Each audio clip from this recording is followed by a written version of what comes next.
Honda. More than just this town's name, it's a connection to my entire riding journey, a nod to my past, wheels that have carried dreams and made memories. From my very first time riding as a passenger in the Philippines to my daily commuter back home, I've racked up thousands of miles on Honda motorcycles, so the town of Honda feels like a fitting place to pay homage, with this XRE 300 in a place that looks like it could be in the middle of Morocco rather than Colombia. It all started with this man, Rick. He's been my cool uncle since I was a kid. I greatly admire his generous heart and sense of adventure. Rick took me around the Philippines in 2009 on the back of his Honda TMX. We went all over the place on that bike, island hopping through fishing villages and visiting remote waterfalls, riding through lush jungles and small towns. This is where I fell in love with motorcycle travel.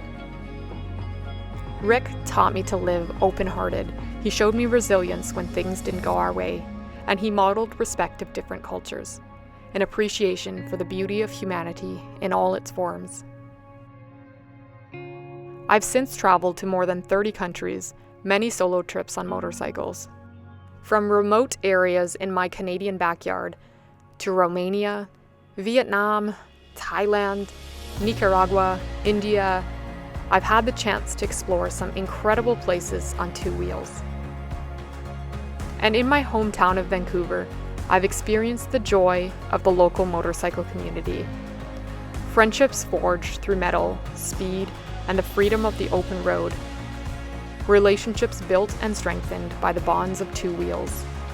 Relationships including this one, my Anish. I'm happy to share the journey with him.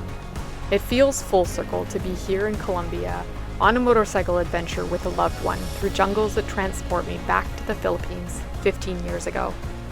And another thing these two places have in common are the hospitable and friendly locals who make traveling so special.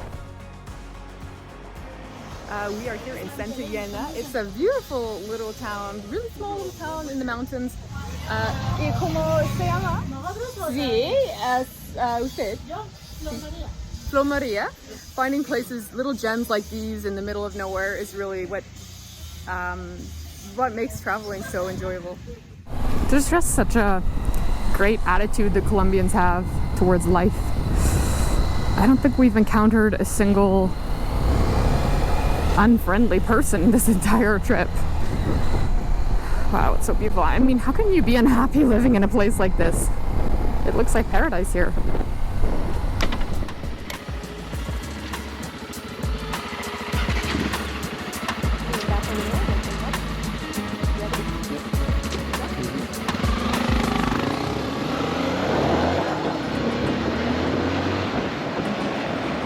From the cobbled streets of Honda, we find ourselves on a slight diversion en route to a tiny town called Pennsylvania. The town is almost entirely off the tourist path, and it isn't known for anything in particular, but the roads that lead us there are a siren call to adventure riders. The town is at the very end of a one-way-in road, so the best part is that we will get to see these sights all over again tomorrow on our way back out of town. The roads are a paved paradise, and the verdant valleys around here are vying for our attention, and we can't resist stopping for multiple drone shots, because how can you not?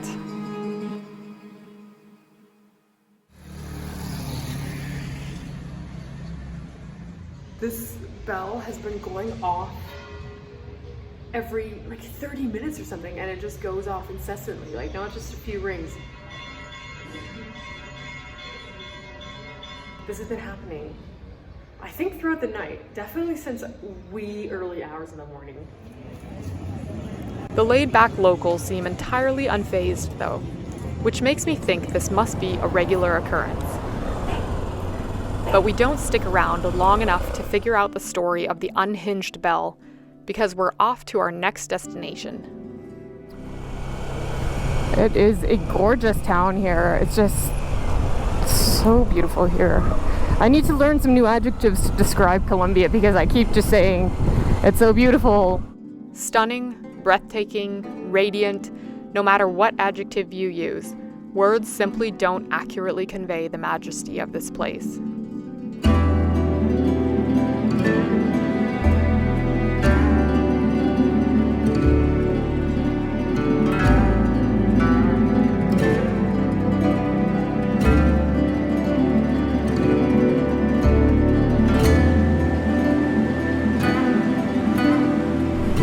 are leaving Pennsylvania towards the city of Manizales. Our destination is the thermal hot springs. The trip's definitely been has been so much fun, but it's been pretty go go go. We really don't have a ton of time since we have to both work, so you got to make those tough decisions to keep moving when you would really like to stay and hang out at a place for longer. This is probably one of those places. Pennsylvania is a really beautiful town. I'm sure it would be nice to spend a couple days here, but got to keep moving.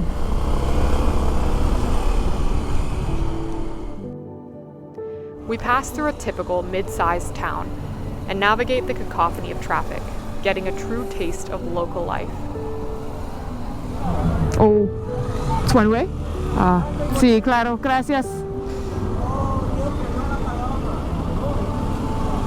It's here, amidst the everyday, that you find the heartbeat of the place.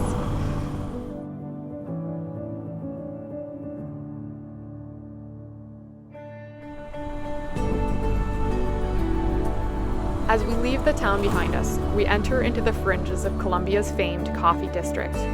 Here, the landscapes subtly transform, and the echoes of the Andes guide us from lush valleys to the cooler heights of majestic peaks. And just when we think it can't get any more beautiful, Colombia humbles us once again with the depths of her magnitude, and the riding just keeps on getting better. We continue to climb altitude and enjoy the mountain twisties, with the number of cyclists here bearing testament to the allure of the roads. But there's trouble in paradise as we stumble upon another crash site. With the first aid kit and the toolkit, our hands are ready to mend bikes and bodies. While I attend to the passengers' injuries, Anish fixes the bike.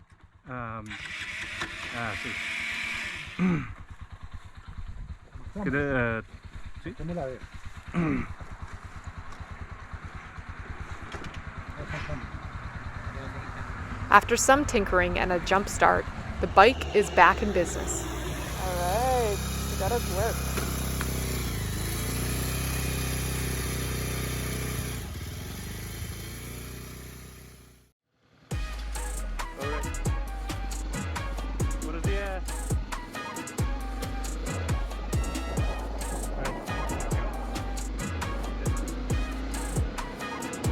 The roads here are truly unbelievable, twisties to our heart's content. But crashes like the one we just saw remind us of the ongoing risks and the importance of being prepared for anything the adventure might throw at us. Next stop, volcano and then hot springs to relax our minds and muscles. But first, there are still some big challenges and a run-in with the Colombian military to navigate up ahead.